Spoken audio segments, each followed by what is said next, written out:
ആ ഐഷ, എന്തേ?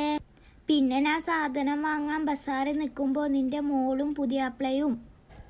അല്ല, പുതിയാപ്ലയൊന്നും പറയാനൊന്നും ആയിട്ടില്ലല്ലേ? നിക്കാവൊന്നും കഴിഞ്ഞിട്ടില്ല അല്ലേ? നിന്റെ മോളും കെട്ടാൻ പോണ ചെക്കനും സ്കൂട്ടറിൽ ഇങ്ങനെ കറങ്ങുന്ന കണ്ടിനാ? നീ എന്താ ഒന്നും അറിയാത്ത പോലെ നിൽക്കുന്നു. നിന്റെ മോള് ഇവിടുന്ന് തന്നെയല്ലേ പോയത്? അത് മോളെ സ്കൂളിൽ എന്തോ സർട്ടിഫിക്കറ്റ് വാങ്ങാൻ വേണ്ടിട്ട് ഓളും പുതിയാപ്പിളയും പോയതാണ്. ഇന്നലെ വരെ ഓനും ഓളും മാടായിപ്പാറയിൽ നിന്ന് ഒരുമിച്ചുള്ള ഫോട്ടോ കണ്ടിനല്ല. എൻ്റെ മോന് ഇൻസ്റ്റാഗ്രാമിൽ കാണിച്ചത് നമ്മൊന്നും അറിയില്ലാന്ന് എൻ്റെ വിചാരം. എൻ്റെ മോന് 4 കൊല്ലം മുമ്പ് എൻഗേജ്മെന്റിന് ഇത്രയുള്ള ഫോൺ കൊടുത്തിനല്ല. നീ എന്തല്ല പറഞ്ഞത്? ഹറാമല്ലേ? എന്തിനാണ് എൻഗേജ്മെന്റ് അല്ലോ? എന്തെല്ലാന്ന് പറഞ്ഞു നിർത്തിന്. ഇപ്പൊ ഒന്നും ഹറാമൊന്നും അല്ലേ ഇപ്പത്തെ